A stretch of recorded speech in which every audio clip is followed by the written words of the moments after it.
Hey guys, good morning, I'm Drew. And I'm Sean. This is the Trends Real Estate Experience.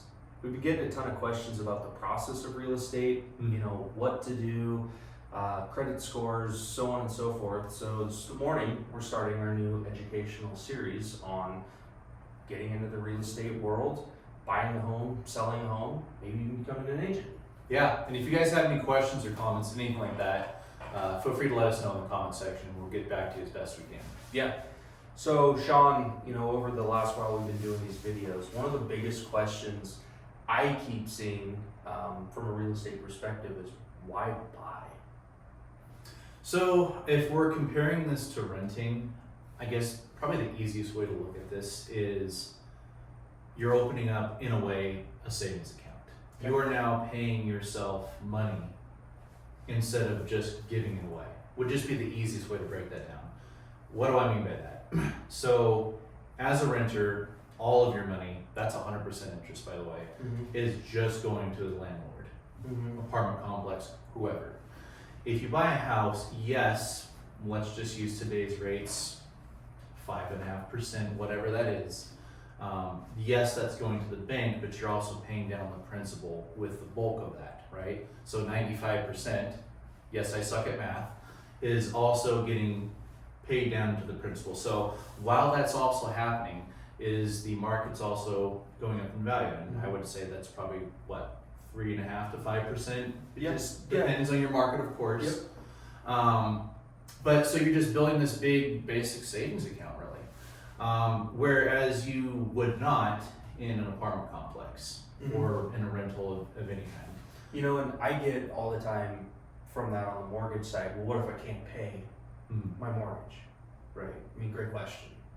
Especially just the way that the world is, and all the uncertainty out there is, what happens if I can't pay my mortgage?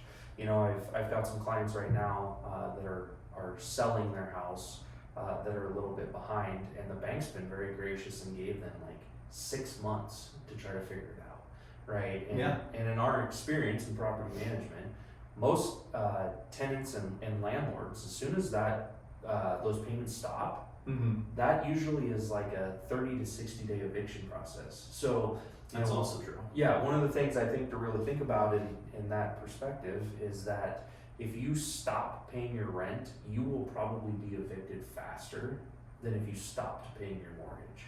Right? A bank doesn't the bank that I work for or the affiliate that I work for, we don't want to foreclose. Right. We don't.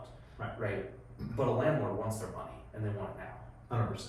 Right. Yeah. So, and another thing I think too is if you ever got into a pinch, I don't know any landlord or owner that's going to let you HELOC or refinance their property for your benefit if you had to. You can try because it's America, but House of Charity is also accepting your applicants too, so. Right.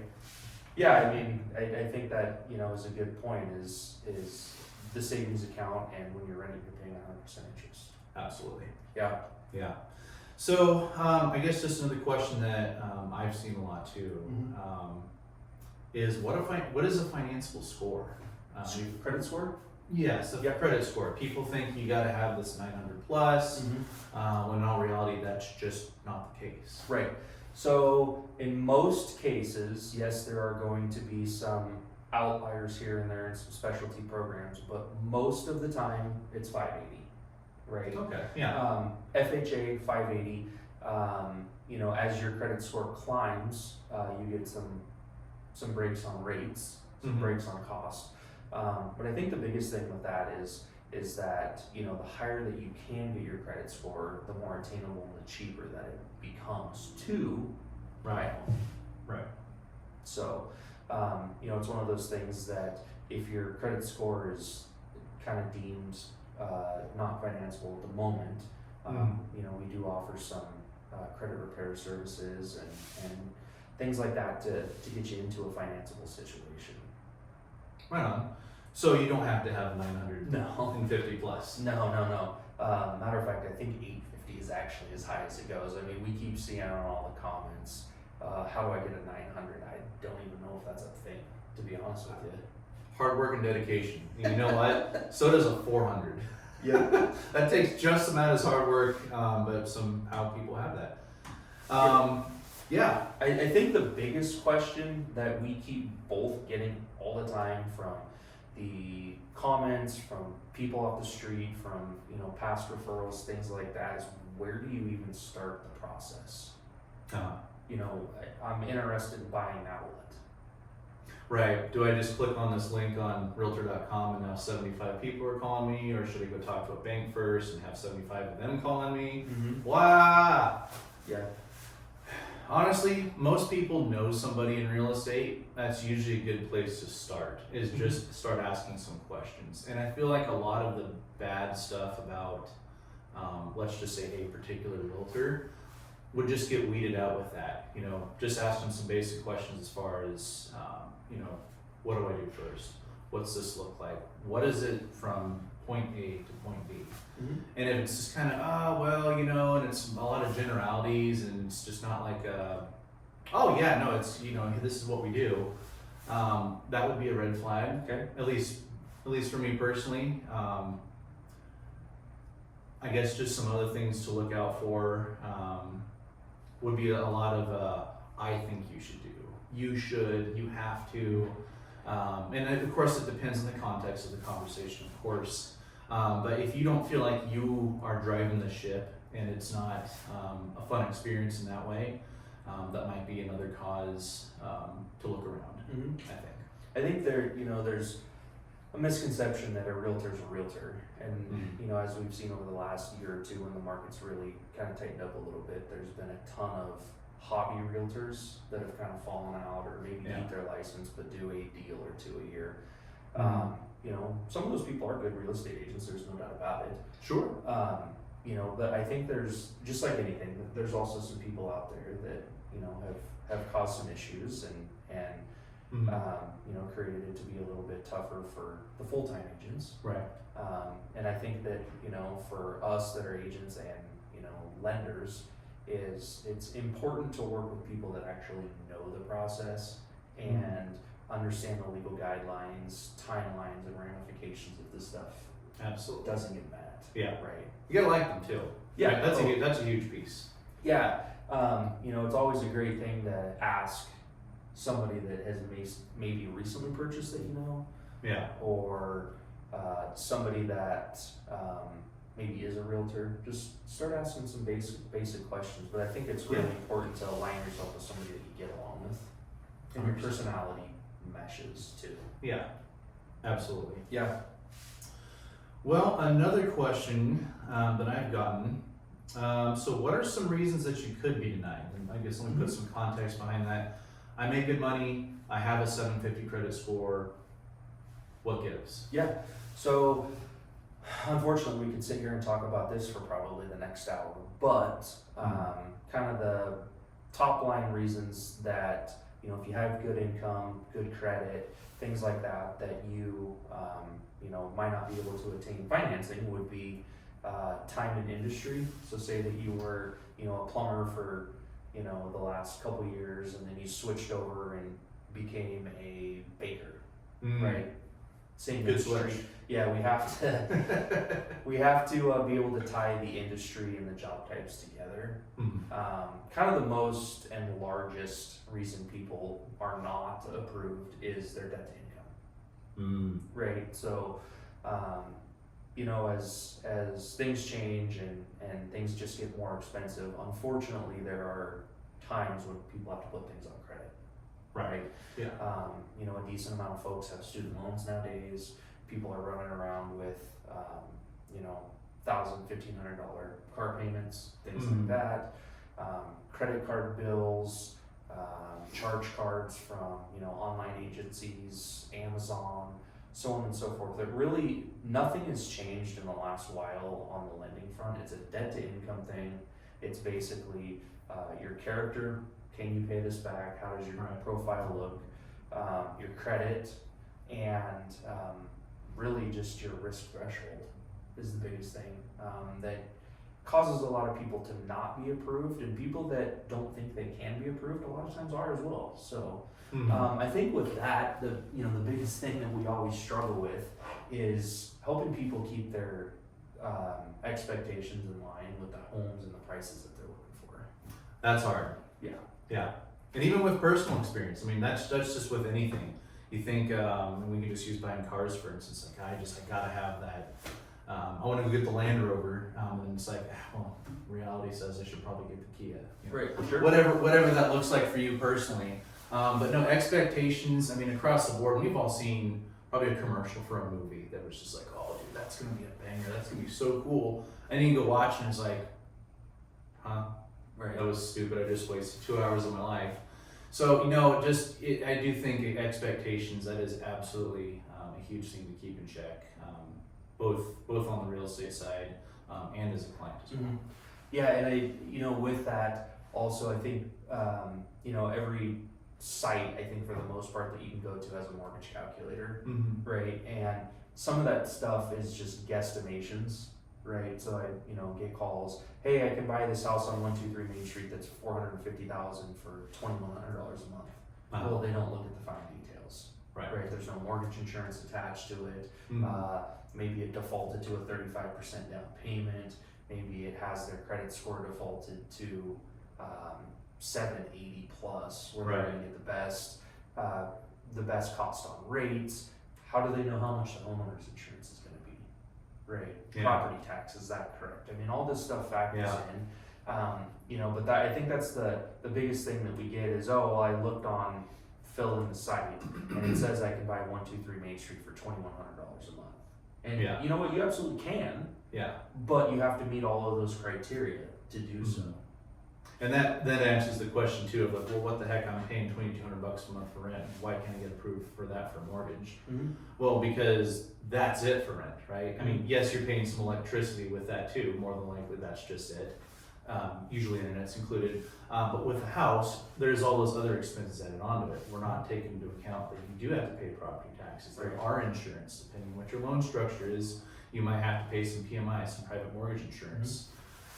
There's a lot of other expenses. So, when you say, God, it's stupid, why not $2,200 for this? Why not that?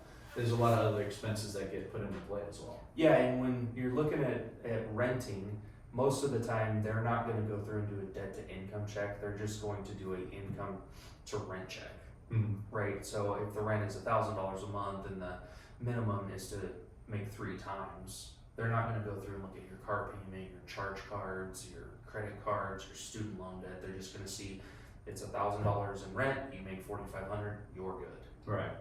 Yeah. Bank doesn't do it that way. They pull your credit report. So Some sketchy stuff on there.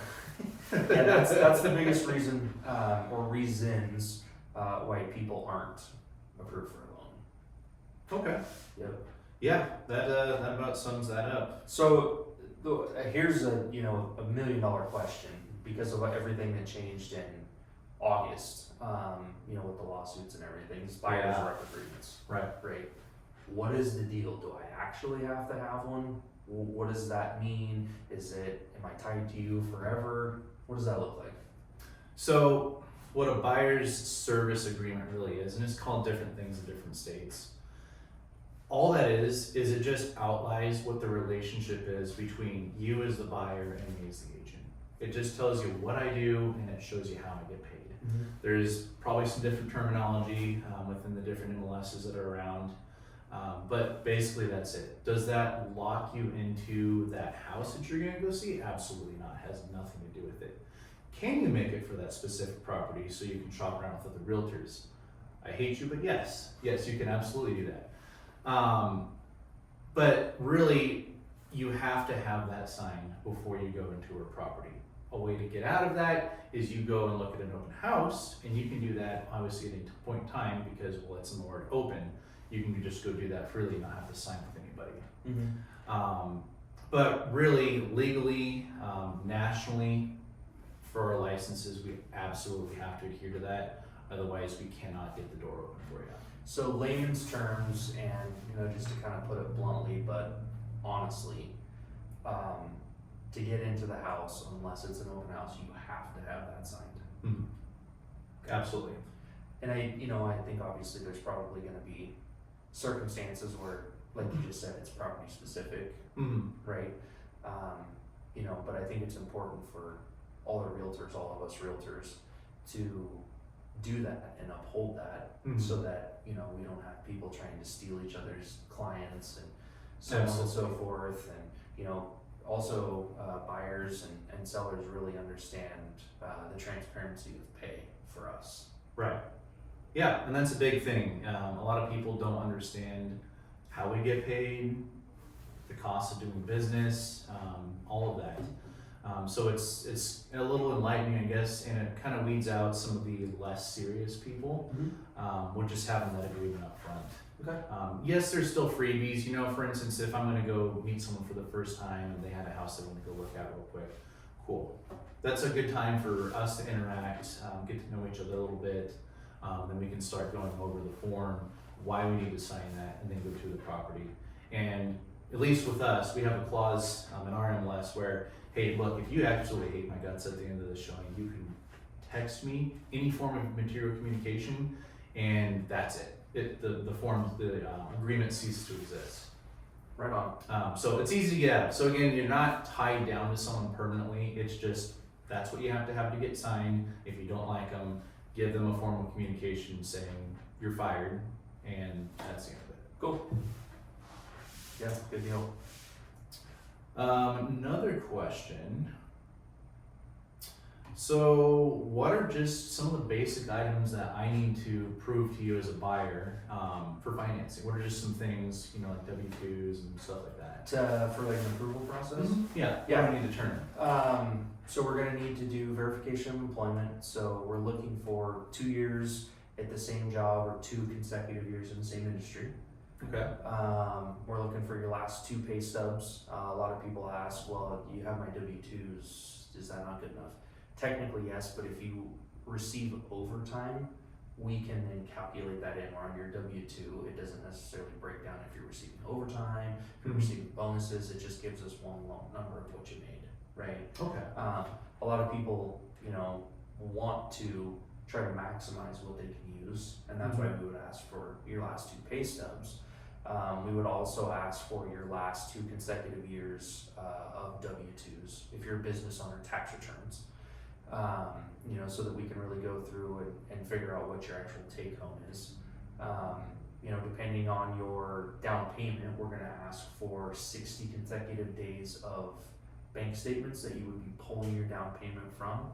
I get asked all the time, well, do I need to send you every one of my bank statements? Well, if you're not taking out more than what's in one account, not necessarily.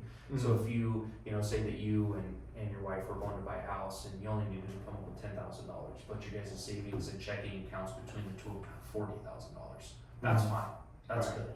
I don't need your retirement accounts and your investment accounts and your other necessarily.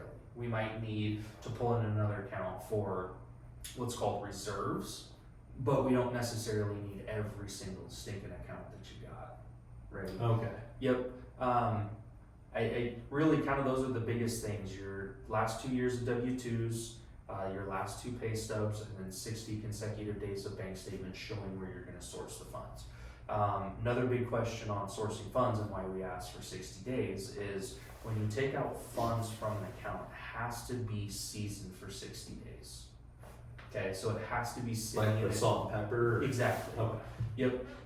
It's got to be sitting in the account for 60 days to show that you know, there wasn't a massive deposit 3 days before you're supposed to close, that your cousin had a bunch of money under his mattress and just threw it in your account so you could buy. Ah, the best deal that went good. Yep. So you know, that's a big thing that we also get is you know, hey, my mom's gonna give me money. Well, then we would need bank statements for your mom for the last 60 days showing she's had the money, right? So we have to source a lot of things.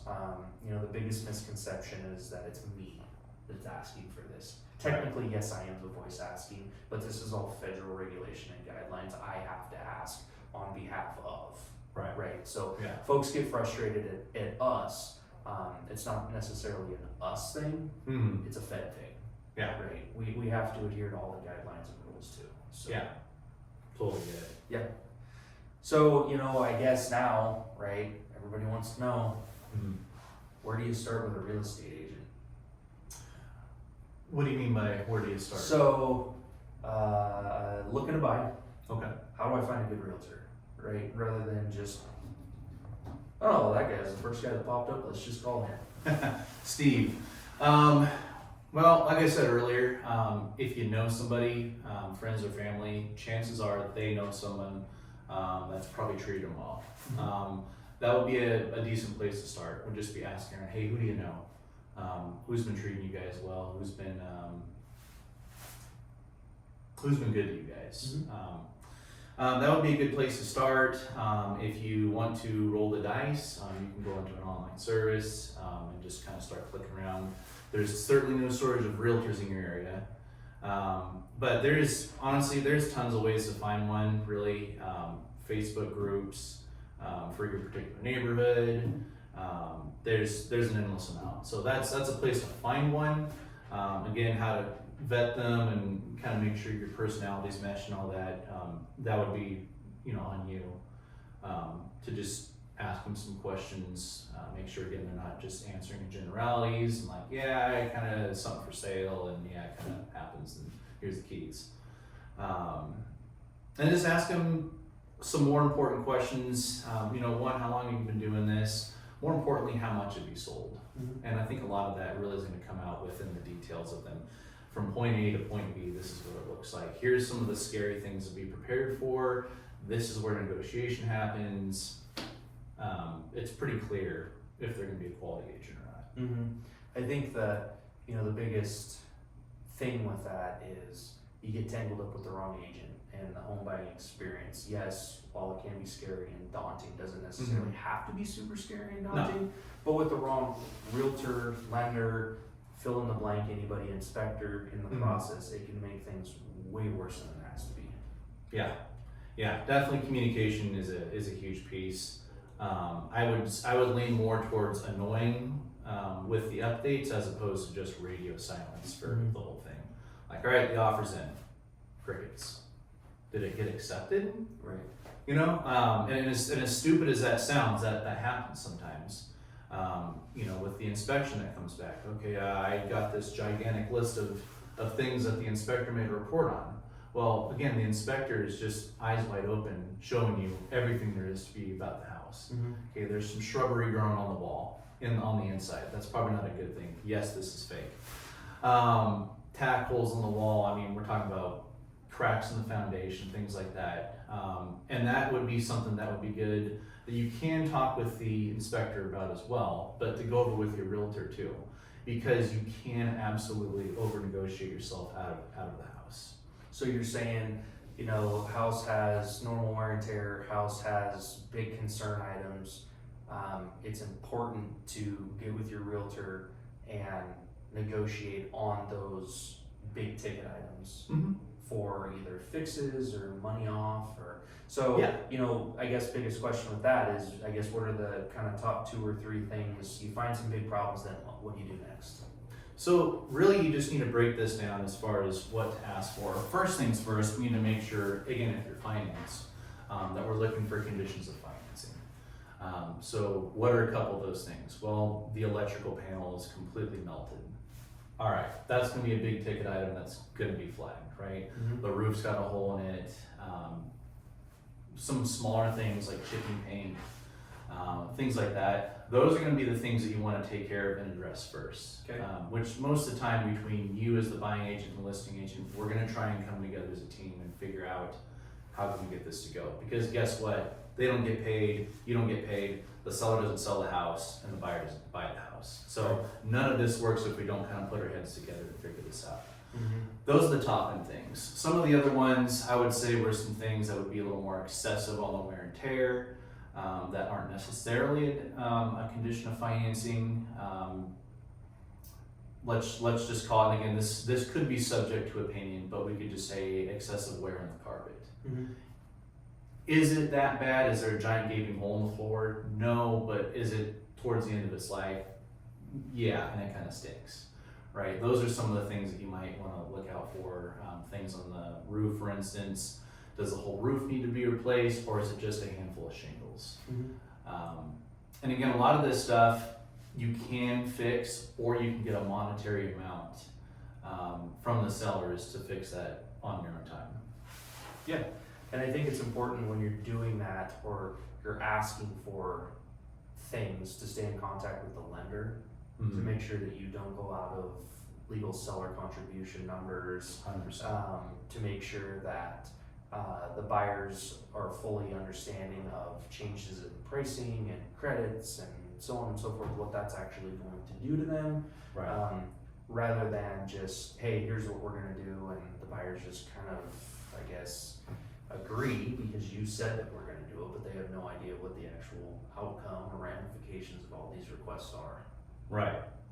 Yeah, and another thing you can see too is just ask questions too. There's some places that are listed for conventional cash only, and in reality, all you need to do is just get a paintbrush to a couple things on the side of the house, and it's FHA approvable. Just ask questions when it comes to that stuff. Cool. Yeah. Yeah, I think that's kind of the bulk of the questions that we've really received a ton of lately. Yeah, and we always get more. We'll do some more specialized content when it comes to this. Really leaning into the financing side of things. Yes. Really leaning into just the particular steps throughout the real estate process. Like we're kind of getting into the inspection, the appraisal. What does this mean if we get this back? Stuff like that. And I know make sure you tune in for the next one. The big next one that we've asked is, okay, I'm ready. How do I start the process? What's first? What's next? What should I expect? And how to shop around for lenders. Yeah, right on, guys. Cool. Well, thanks for joining us today. Make sure to tune in for the next episode, and we'll see you guys on the flip side. Cool.